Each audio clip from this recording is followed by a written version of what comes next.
ఎలా ఉంది ప్రభుత్వం పనితీరు, ఎలా ఉందంటారు కూటమి ప్రభుత్వం పనితీరు? మీకంటే మాకు ఎక్కువ ఏం తెలుసు. ప్రభుత్వం ఎట్లా ఉంది, అంత ఘోరంగా గందరగోళంగానే ఉంది ప్రభుత్వం. ఉంది మరి కూటమి ప్రభుత్వం సూపర్ 6 అన్నారు, పథకాలు ప్రజల వద్దకు చేరుతున్నాయా? ఏ పథకాలు ఏమీ ఇవ్వట్లేదుగా. వైఎస్ఆర్ ఉండగా 14-15 పథకాలు ఇచ్చాడు. ఈ కూటమి వచ్చిన తర్వాత ఏమన్నా ఒక పథకమైన వచ్చిందా? అదేమంటే ఆవిడ కొడుతున్నారు, లోన్ వేస్తున్నారు, జైల్లో పెడుతున్నారు. చంపినా సరే వాళ్ళు మేలకుండా ఊరుకుంటున్నారు, కొట్టినోడిని మళ్ళీ కేసులు పెట్టి లోన్ వేస్తున్నారు. అందరికీ తెలుస్తూనే ఉంది. ఇంకా దీని గురించి చెప్పేదే ఉంది. తల్లికి వందనం ఇచ్చామని చెప్తుంది కదా కూటమి ప్రభుత్వం. గోరుముద్ద వైఎస్ఆర్ పార్టీలో ఇచ్చిన దానికి పేరు మార్చాడు. అదేమంటే మా అబ్బాయి సృష్టించాడు దీన్ని, లోకేష్. ఈయనేదో అమెరికాలో బ్రహ్మాండమైన కాలేజీలో చదివాడు, ఆయన మనసులోంచి వచ్చిందని చెప్తాడు. ఎవరికి తెలియదండి? 5 కోట్ల మందికి ఇచ్చింది లేదు, తెలీదా? అబద్ధాలు చెప్తే అంతవరకు తెలియదు. అబద్ధాలతో రాజ్యం వెళ్తున్నారు, ప్రజలను దెబ్బతింటున్నారు. మరేంటి జగన్మోహన్ రెడ్డి గారు మళ్ళీ వస్తా అంటున్నారు, వచ్చే అవకాశం ఉంటుందంటారా? 100% వస్తాడు. ఇవాళ పెడితే ఎలక్షన్ వీళ్ళకి డిపాజిట్లు అట్లా ఉంది. ఇవాళ కాదు, ఇప్పుడు పెడితే డిపాజిట్లు రావాలి. ఇప్పుడు ఎక్కడికి వెళ్ళినా సరే జగన్మోహన్ రెడ్డి లక్షల కొద్ది జనం వస్తూనే ఉన్నారు. ఇవాళకి వాడిపోయిన మరి అంత ఫేమస్ ఉన్న ముఖ్యమంత్రిని 14 పథకాలు ఇచ్చాడు ప్రజలకి. ఇవాళ అందరూ కూడా వ్యాపారస్తులు కొనుక్కోవాలి. ఆ పథకాలు ప్రతి నెల పడతా ఉంటే వ్యాపారం ఏదో ఒకటి కొంటారు. వాళ్ళు డబ్బులే కొంటాకి వ్యాపారస్తులు కూడా దెబ్బతిన్నారు వీళ్ళ వలన. ఏమి ఇచ్చాడు? ఒక్క పథకం వదిలేడు. 14 పథకాలు అని నేనే ఇచ్చేసాను, మంచి ప్రభుత్వం వచ్చింది అని బోర్డుల మీద రాయించుకుంటాడు శుభ్రంగా. ఎమ్మెల్యేలు మొత్తం కూడా సుపరిపాలన అని చెప్పేసి గడప గడపకు కూడా వస్తున్నారు, తిరుగుతున్నారు. ఇప్పుడు మంచి ప్రభుత్వం వచ్చింది, ఇంతకంటే ఏది రాదు, అన్ని పథకాలు మేము ఇచ్చేస్తామని చెప్తున్నారు.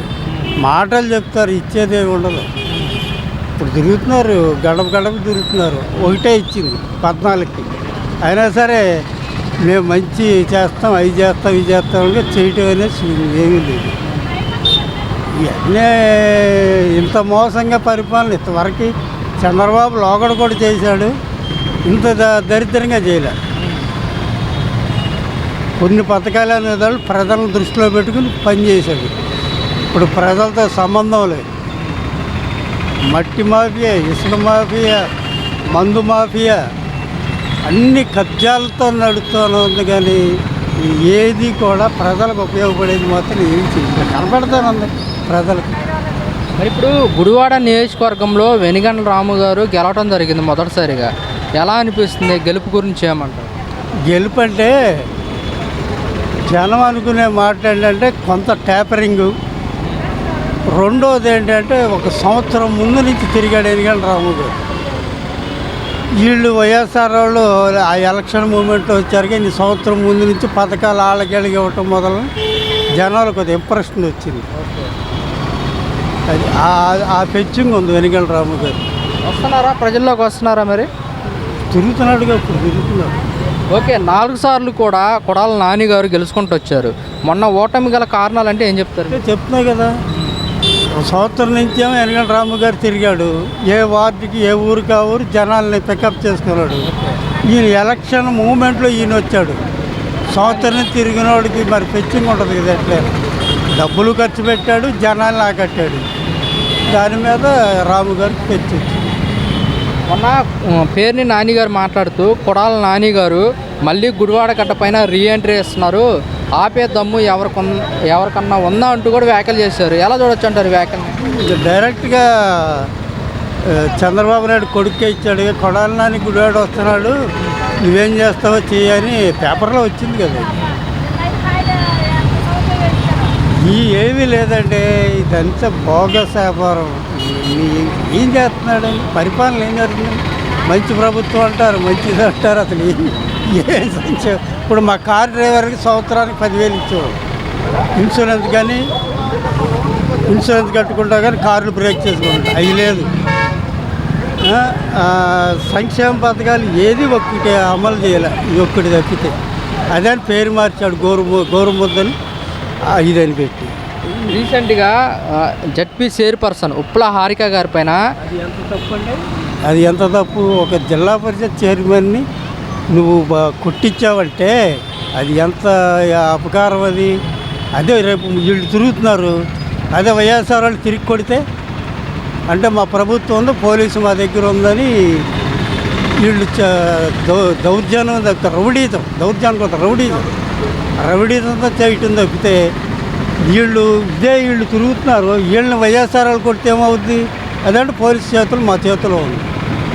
వీళ్ళ మీద వాళ్ళు కొట్టినా సరే వీళ్ళ మీద కేసులు పెట్టారు. కొట్టి కారు పగలగొట్టి గవర్నమెంట్ వెహికల్, గవర్నమెంట్ డ్రైవరు ఉండి కూడా అద్దాలు పగలగొట్టి గవర్నమెంట్ జిల్లా పరిషత్ చైర్మన్ తిట్టి ఎదురు మళ్ళీ కేసు వాళ్ళ మీదే పెట్టారు. మరి ఇలాంటి అరాచక పరిపాలనకి ఎక్కడ ఉంటుందండి? బ్రిటిష్ వాళ్ళు కూడా చేయలేదు. అంత ఘోరంగా వీళ్ళ ప్రభుత్వం. దీనికి సంబంధించి వైఎస్ఆర్సీపీ మహిళా విభాగం కూడా మండిపడుతూ ఉంది, మహిళలకు రక్షణ లేకుండా పోతుందని చెప్పేసి. మహిళలకు ఎక్కడ ఉందండి రక్షణ? మొన్న ఆర్కే రోజాని కొట్టారు, అక్కడ తిట్టారు, ఏది పడితే అది మొన్న కాళహస్తి.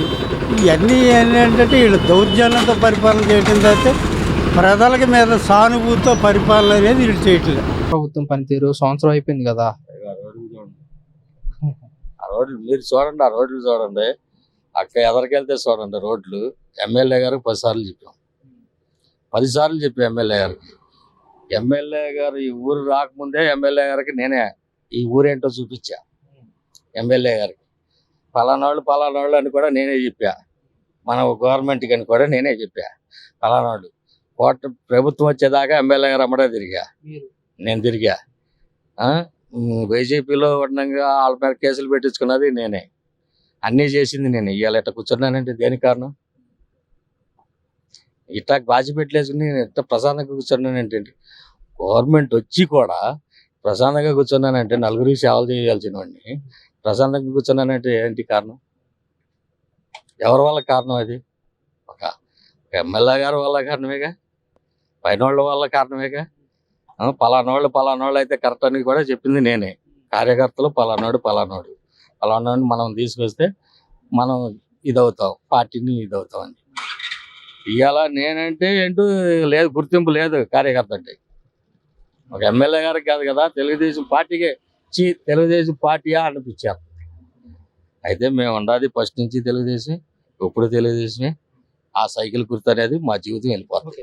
తెలుగుదేశం పార్టీ అంటేనే కార్యకర్తలకు భరోసానిచ్చింది కదా, అలాంటిది మీరు ఇప్పుడు ఆ పార్టీ అధికారంలో ఉండగానే ఇలా మాట్లాడుతున్నారు ఏంటంటే మరి మమ్మల్ని పట్టించుకోవాలి, మమ్మల్ని ఎందుకు పట్టించుకోవట్లా? నీ అనుమానాలు తిరిగావు, నీ అనుమానాలు తిప్పుకోవాలి. నువ్వు ఫోన్ చేసావు, నిన్ను సీట్లో కూర్చోబెట్టావు. నేను సీట్లో కూర్చోబెట్టినప్పుడు నువ్వు మమ్మల్ని కాపాడుకోవాలి. మమ్మల్ని వదిలేసేసి ఇలా లేనిపోయినోడు వచ్చి మా మీద రివర్స్ అయినోడి దగ్గర లాక్కుని మమ్మల్ని ఎడగా దోసేసేస్తే మేమేమైపోవాలి? మా బాధ మేము గుట్టక మింగుకుని మా పని అంటే మేము చేసుకుంటున్నాం. మా పిల్లల కోసం, మా భవిష్యత్తు కోసం మేము చేసుకుంటాం. పార్టీ అంటే అనిపిస్తుంది. మా రోడ్డు చూడండి, 10 సార్లు చెప్పా, 20 సార్లు చెప్పి 4 ఊళ్ళో చెప్పారు ఈ రోడ్డు గురించి ఎమ్మెల్యే గారికి. ఎమ్మెల్యే గారి దగ్గర చెప్పినప్పుడల్లా కూడా ఏంటి, ఇదిగో పోస్తున్నాం, అదిగో చేస్తున్నాం, అదిగో కాంట్రాక్టర్కి ఇచ్చేసాం, ఇదే బుద్ధి, ఇదే ఏదన్నా ఎమ్మెల్యే గారి దగ్గరికి వెళ్ళాం. ఇక అదే జరుగుతుంది. మాకు కూడా రాత పుట్టేసింది పార్టీ. గతంలో ఎలా ఉండేది అంటారు నాని గారు ఉన్నప్పుడు? నాని గారు ఉండేటప్పుడు అంటే ఆ ప్రభుత్వం మీద మేము వ్యతిరేకం. ఆ ప్రభుత్వానికి నాని గారు టీడీపీలో చేసినప్పుడు నాని గారు అమ్మడి తిరిగిన రోజులు కూడా ఉన్నాయి. మొన్న ఎన్నికల రామ గారు చేసినప్పుడు ఎన్నికల రామ గారు అమ్మటే రా వెంకటేశ్వర గారు కేసులు పెట్టించినప్పుడు గొడవలు అప్పుడు కూడా మేము అటు చేసాం. గురువార టౌన్ మాకు దగ్గర. తర్వాత వరల కుమార్ రాజా గారు వచ్చాడు. వరల కుమార్ రాజా గారికి పారిపూడి ఏంటో తెలవదు. కాజా విజయలక్ష్మిని ఆమె జడ్పీటీసీ మండలాధ్యక్షురాలుగా చేసింది. ఆమె దగ్గరికి తీసుకెళ్ళాం. మేమందరం కలిసి పలానాళ్ళు ఇళ్లలో నుంచి కూడా అప్పుడు టీడీపీ ప్రభుత్వానికి రమ్మంటే, పార్టీని బలపడతాం రమ్మంటే ఎవడో రాలా. ఇవాళ పార్టీ వచ్చినప్పుడు ప్రతి ఒక్కడు వస్తున్నాడు. కష్టపడిన వాళ్ళు మేము అట్ట మొదలుకు వచ్చాము. ఇవాళ పార్టీలో ఉన్న తీరు అది. మేమేం చెప్పదలుచుకోవాలా, మేమేం చేయదలుచుకోవాలా. పార్టీ అంటే బస్సు